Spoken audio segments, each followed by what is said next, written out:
La revue de presse internationale à présent, et c'est Natacha Vesnic qui a lu pour nous les journaux ce matin. Bonjour Natacha. Bonjour Vincent. Et on commence cette revue de presse avec cette fusillade qui a eu lieu hier à Rome, au moment même où le nouveau gouvernement prêtait serment. Oui, alors le tireur, un homme de 49 ans, a été blessé et arrêté. Il est en une du Wall Street Journal Europe ce matin. On le voit à terre, maîtrisé par des policiers. On s'en doute Vincent, cette information fait bien sûr la une des journaux italiens. Ce matin, on commence par Il Sole 24 Ore qui se demande qui est cet homme et pourquoi il a fait cela. Alors selon le journal, ce maçon aurait perdu son travail et serait revenu en Calabre, sa région d'origine, après s'être séparé de son épouse. Père d'un garçon d'une dizaine d'années, il n'est ni terroriste ni détraqué, nous raconte le journal, qui se base sur le témoignage de son frère. Cette fusillade serait donc le geste d'un chômeur désespéré, nous dit le quotidien italien, et en colère contre ses dirigeants. On comprend mieux le moment qu'il a choisi pour perpétrer cette fusillade. Oui, le moment même de la prestation de serment du gouvernement, une prestation de serment qui, elle aussi, est largement commentée dans la presse italienne ce matin. Oui, bien sûr, et je vous propose un dessin pour commencer. Dessin publié dans El Corriere della Sera. On est sur un ring de boxe et l'arbitre siffle le deuxième round. Face à face, le nouveau Premier ministre Enrico Letta du Parti démocrate et son numéro 2, le chef du parti de Silvio Berlusconi.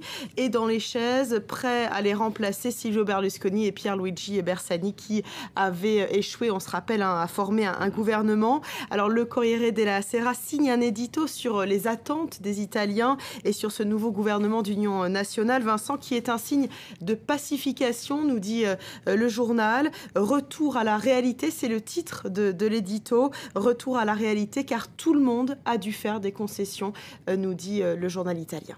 On change de sujet à présent, Natacha. On part en Syrie et on revient sur ces accusations des États-Unis, de la Grande-Bretagne contre le régime syrien. On parle bien sûr de ces accusations d'utilisation d'armes chimiques. Oui, tout à fait. Et là, je vous propose aussi un dessin pour commencer, dessin proposé par The International Herald Tribune. On y voit Bachar al-Assad, masque à gaz sur le front et armes chimiques à la main, franchir une première ligne rouge sans aucun état d'âme, semble-t-il. Ne pas franchir, peut-on lire pourtant sur ce premier panneau. Deuxième ligne rouge, deuxième panneau, ne vraiment pas franchir. Et puis une troisième ligne rouge et un troisième panneau, ne vraiment pas franchir. Et derrière cette ligne rouge, Barack Obama qui se tient là sans savoir trop quoi faire, semble-t-il. Dans son article Les armes chimiques et les conséquences, le Wall Street Journal, cette fois-ci, constate que Barack Obama perd un peu de sa crédibilité. Le journal américain nous rappelle qu'en mars 2012, Barack Obama avait prévenu l'Iran contre cette fois-ci l'utilisation de l'arme nucléaire. Il avait dit en tant que président américain, je ne bluffe pas. Alors pour la Syrie et l'utilisation des armes chimiques, il a plusieurs fois répété le fait qu'il ne fallait pas franchir la ligne rouge sans que cela soit suivi des faits. Et donc là, le Wall Street Journal se demande si ce n'est donc pas du bluff et dans quelle mesure cela peut être dangereux ou pas pour la Syrie. On termine, Natacha, cette revue de presse internationale par l'Irak avec ces violences interconfessionnelles qui n'en finissent pas de secouer le pays. Ouais, des dizaines de personnes ont été encore tuées ces derniers jours dans des attentats. Cela fait depuis des mois, le mois de décembre, que les sunnites minoritaires dans le pays manifestent. Ils s'estiment marginalisés par le gouvernement chiite depuis le renversement de Saddam Hussein et l'arrivée des chiites au pouvoir. The Independent nous parle d'une situation littéralement explosive. L'armée a de plus en plus de mal à garder le contrôle sur l'armée, sur le nord du pays, pardon.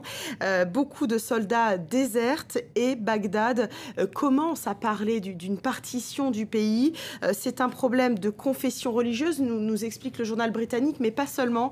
Il est aussi question là de ressources naturelles, comme dans beaucoup de conflits, bien sûr. Pour finir, je vous propose un dessin de Gulf News qui évoque cette partition du pays.